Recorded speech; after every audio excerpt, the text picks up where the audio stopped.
बहरम के परतैश ऑफिस का दरवाजा खुला। सफेद कॉटन के कफ लगे कमीज शलवार में मलबूस बहरम बाहर की जानिब बढ़ रहे थे। उनकी कनपटियों में हल्की सी सफेदी थी, आंखें संजीदा थीं, नक्श जरा मगरूर। सियाह पेशावरी चप्पल पहने वो अब अपने पीए के साथ किसी केस की ब्रीफिंग सुनते आगे ही आगे बढ़ रहे थे।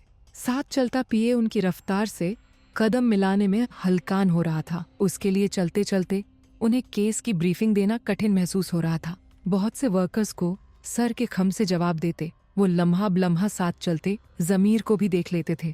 इस जमीनी मसले को इतना बढ़ावा देने की वजह मेरी समझ से बाहर है सर।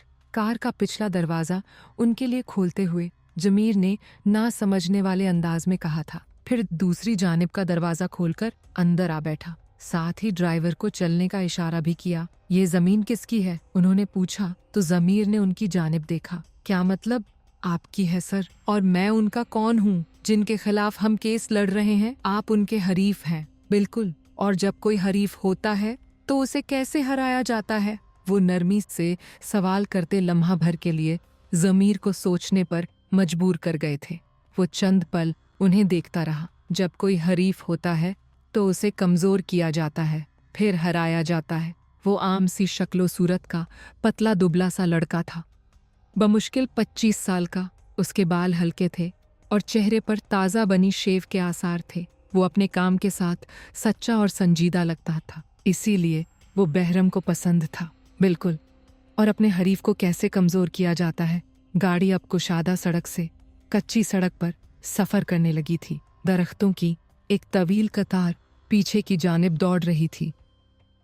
अपने दुश्मन को मुख्तलिफ तरीकों से कमज़ोर किया जाता है ज़मीर। उसे किसी बहुत ही कमज़ोर लम्हे में चोट करके, उसकी नफ्सियात समझकर, उसके सोचने और परखने के अंदाज को मद्देनज़र रखकर उसे हराने के लिए आपको उसकी तरह सोचना ज़रूरी है। अगर आपकी और उसकी सोच में फ़र्क है तो गालिब गुमान यही है कि वो आपको किसी पहर में धर लेगा और आप उसकी सिमत का इदराक तक नहीं कर पाओगे। वो आंखें उठाकर चंद पल उन्हें देखता रहा। लेकिन इससे इस केस के प्रोपेगेंडा किए जाने का क्या ताल्लुक है सर? उसके सवाल पर वो तल्खी से मुस्कुराकर खिड़की के शफ़ाफ शीशे से बाहर की दुनिया को देखने लगे थे। उनके चेहरे पर एक चुभन सी उभरी थी। जानते हो ज़मीर, मुझे कमज़ोर करने के बहुत से तरीके हो सकते हैं, लेकिन सबसे ज़्यादा कारआमद तरीका है मेरी साख को नुकसान पहुंचाना, मेरे घर की औरतों को दरमियान में लाना। ये एक ऐसा हरबा है जिससे मैं टूट सकता हूँ, बिखर सकता हूँ, ख़त्म तक किया जा सकता हूँ। मैं अपने घर की औरतों का चर्चा गैर मर्दों की ज़बान से बर्दाश्त नहीं कर सकता। मेरे लिए मेरे घर की औरतों का ताना चाबुक की मानिंद है। ये मुझे काट सकता है। मेरे दुश्मन इस बात से गहरी वाकिफियत रखते हैं, इसीलिए वो सारे हथकंडे छोड़कर मुझे इसी हथकंडे से आजमा रहे हैं। वो मेरी मरहूमा बहन की इज्जत को दरमियान में लाकर मेरी इमोशनल कमज़ोरी को टारगेट कर रहे हैं, जिसका अंजाम बहरहाल अच्छा नहीं होने वाला है। बोलते बोलते आखिर में उनके लहजे में काट सी उभर आई थी। ज़मीर चंद पल के लिए साकित हो गया था। उसने बहरम से उनकी बहन का इतना बराहे रास्त जिक्र करने की उम्मीद नहीं की थी। लेकिन आपकी बहन तो, मेरा मतलब है कि वो अब इस दुनिया में नहीं है। उनके नाम से आपको कैसे हरासा किया जा सकता है? उसके इस्तिफसार पर बहरम ने सुर्ख होती आंखों से बाहर की जानिब देखते हुए हल्का सा सर हिलाया था। वो मर गई है, लेकिन उससे जुड़ी जिल्लत अब तक मेरी पेशानी पर आवेजा है। ये किसी भी देखने वाले को नजर आ सकती है। कुछ पल के लिए गाड़ी में खामोशी छा गई थी। ज़मीर ने उनकी जानिब मुहतात निगाहों से देखा था। और सर, आपकी भांजी, क्या वो किसी तरह हमारे लिए नुकसानदेह साबित हो सकती है? क्योंकि वो आपका एक तरह से वीक पॉइंट है, वो आपकी कमजोरी है। क्या आपको नहीं लगता कि आपके हरीफ उसे दरमियान में लाकर आपको किसी भी तरह ब्लैकमेल करेंगे? मैं माजरत ख्वाह हूँ अगर आपको मेरा सवाल बुरा लगे तो। आखिर में शर्मिंदगी के बगैर कहा तो बहरम ने गहरा सांस लिया। कुछ था जो उन्हें हल्का सा परेशान कर रहा था। तुम्हारा सवाल वैलिड है, वो यकीनन ऐसी कोशिश करेंगे, लेकिन हमें उस कोशिश से पहले खुद को तैयार करना होगा। सर, आपको नहीं लगता कि वो थोड़े ज्यादा बोल्ड हैं हमले करने में? किडनैपिंग और दूसरे जुर्म उनके लिए कुछ मुश्किल नहीं। वो अफगान हैं जो हसास सरहदी हिस्सों पर रहकर बड़े हुए हैं। ड्रग्स और असलहा जैसी इल्लीगल डीलिंग्स में कई सालों से मुलव्विस रहे हैं। उनके ताल्लुक बड़े बड़े माफिया रिंग्स से मुत्तसिल अफराद से हैं। हमें उनका मुकाबला करने में कदरे कठिनाई का सामना हो सकता है। हम बिजनेस करने वाले लोग हैं। जी, मानता हूँ, हमारे ताल्लुकात भी हैं। हम भी असर और रसूख रखने वाले लोग हैं, लेकिन हम उनके मुकाबले पर नहीं हैं। उनकी डायनामिक्स मुख्तलिफ है। उसने गोया सारे वाक़यात का तफसीली जायज़ा बहरम के सामने रख दिया था। वो इन सब बातों से अच्छी तरह वाकिफ थे, इसीलिए शायद वो ज़मीर के लुब्ब-ए-लुबाब पर खामोश रहे थे। आप क्या सोच रहे हैं सर? गाड़ी गांव के दाखिली रास्ते पर रुकी तो ज़मीर ने पूछा। बहरम ने उसकी जानिब देखा। हम उनका मुकाबला करेंगे, हम उन्हें शिकस्त देंगे। मैंने सिर्फ जीतना सीखा है, मुझे हारने में कतान कोई दिलचस्पी नहीं है ज़मीर। अब चलो। रसूल बख्श की बेटी के फैसले के लिए देर हो रही है। आखिरी बात जैसे इशारा थी कि वो मजीद इस बारे में गुफ्तगू नहीं करना चाहते थे। ज़मीर ने समझकर सर हिलाया और फिर फाइल बंद करता बाहर निकल आया। अब वो बहरम की जानिब का दरवाज़ा खोल रहा था। वजीहा से बहरम अब संजीदा चेहरा लिए गांव के अंदर बढ़ रहे थे। उनके दोस्त की बेटी का आज एक अहम फैसला था। वो उसमें अपनी शिरकत को यकीनी बनाना चाहते थे। जोला की क्लास में सन्नाटा था और सामने मौजूद तालिब इल्म अपनी प्रेजेंटेशन को अब इख्तितामी मराहिल में समेट रहा था।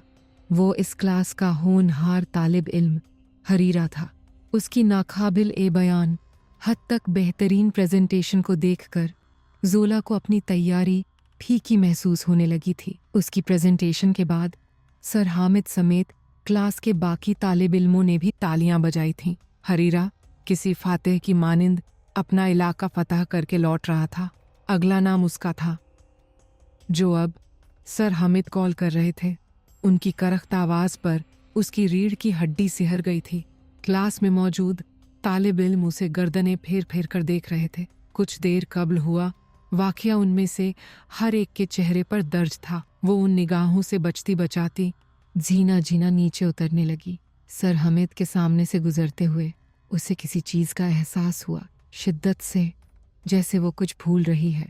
उसे ये एहसास सुबह से हो रहा था। सर हामिद ने अपनी नाक पर जमी ऐनक से झांककर उसकी जानिब देखा था, साथ ही एक हाथ भी आगे बढ़ाया और उसे उसी पहर सर हामिद समेत सैकड़ों तालिब इल्मों के सामने ईस्तादा रहकर याद आ गया था कि वो क्या भूल रही थी। वो अपनी प्रेजेंटेशन का डिस्कोर्स भूल गई थी। वो अपनी फाइल में मौजूद तफसील से लिखा गया असाइनमेंट घर भूल कर आ गई थी। उसकी पेशानी पर पसीने की कुछ बूंदें नमूदार हुई थीं। आपका असाइनमेंट भी उसे समझ नहीं आया कि सर को क्या जवाब देना है। उसने एक बेचैन और खौफजदा निगाह क्लास पर डालकर कदरे हल्की आवाज में सर से माजरत करने की कोशिश की, लेकिन सर हामिद हाथ में थामे पुलंदे को तकरीबन पटकते हुए उसकी जानिब देख रहे थे।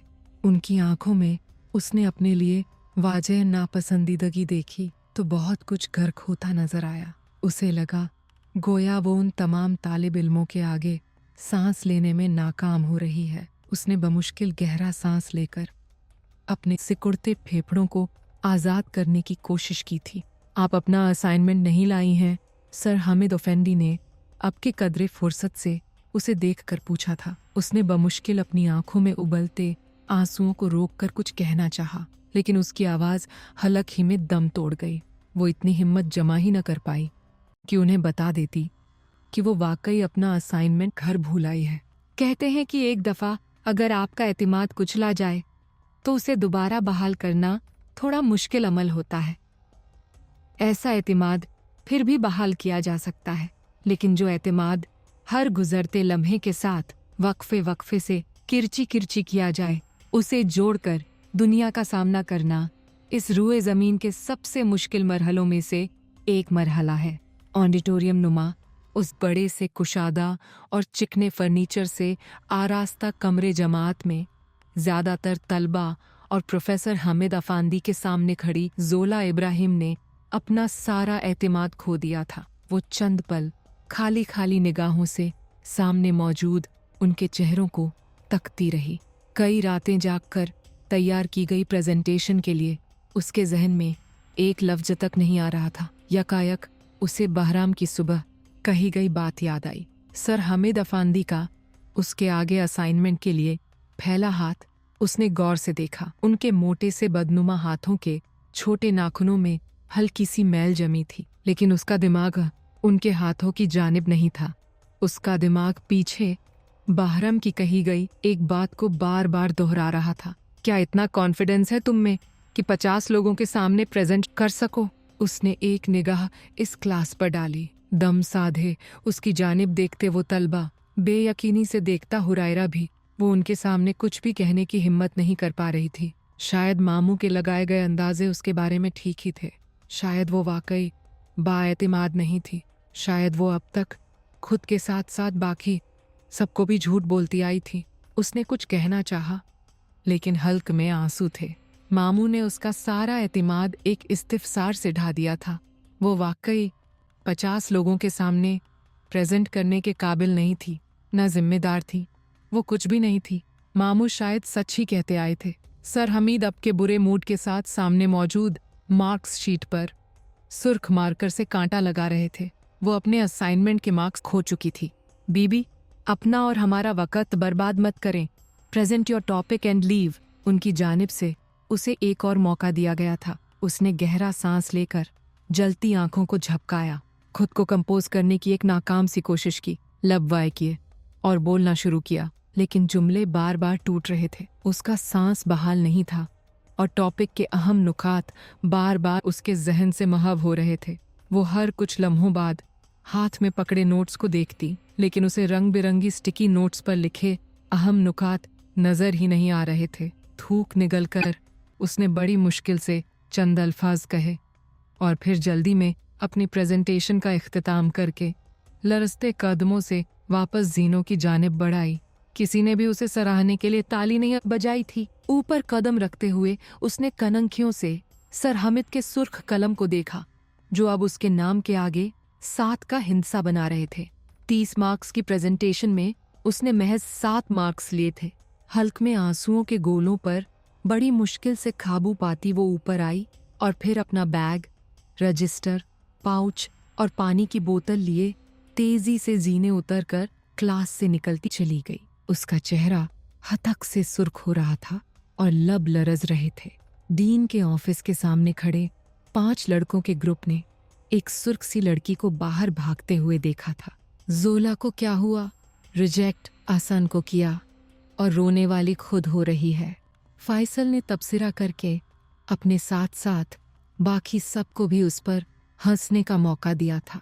अहसान शायद घर जा चुका था, क्योंकि वो आसपास कहीं नजर नहीं आ रहा था। आसान को रिजेक्ट करके खुश रहेगी भी कैसे ये? फहद ने भी जवाबन एक अजीब सा तबसरा किया था। जोला के लिए उसके अंदाज में कड़वाहट थी। गर्दन पूरी मोड़े उसकी पुश्त पर बिखरे बालों को वो चंद लम्हे देखता रहा, फिर कुछ सोचकर फैसला लेता उसके पीछे बढ़ा। लड़कों ने उसे आवाजें दी, लेकिन वो उनकी आवाजों को नजरअंदाज करता आगे ही आगे बढ़ रहा था। जोला अब उकबी बरामदे की जानिब आ निकली थी। उसे खुलकर सांस लेने की जरूरत थी। वो चंद पल गीली आंखें लिए बड़ी मुश्किल से चंद सांस ले पाई थी कि अपने पीछे कदमों की चाप सुनकर बेसाख्ता पलटी। गहरी होती दोपहर के 22 उकबी बरामदा खाली था। फहाद को अपने से कुछ कदमों के फासले पर इस्तादा देखकर उसकी आंखों में सवालिया सा असर उभरा। आसान को रिजेक्ट करने के बाद तुम खुद भी किसी से रिजेक्ट होकर आई हो क्या? मजाक उड़ाते अंदाज में कहा। वो ठहर कर उसके बेहुदा तौर को देख रही थी। वैसे जोला, एक बात सच है, तुम्हें कोई रिजेक्ट नहीं कर सकता। तुम्हें रद्द करने के लिए आगे वाले का अंधा होना जरूरी है। वो उससे किसी कसम का जवाब चाहता था, लेकिन वो बस खामोशी से उसे देख रही थी। नाक सुर्ख थी, लेकिन आंख से एक भी आंसू नहीं ढलका था। बादामी आंखों में फैली बारीक गुलाबी लकीरों में फहद को अपना अक्स नजर आ रहा था। लम्हे भर के लिए उसे अपनी बात भूल गई थी। वो वाकई आउट ऑफ लीग थी। जोला के लिए कड़वाहट की असल वजह भी यही थी।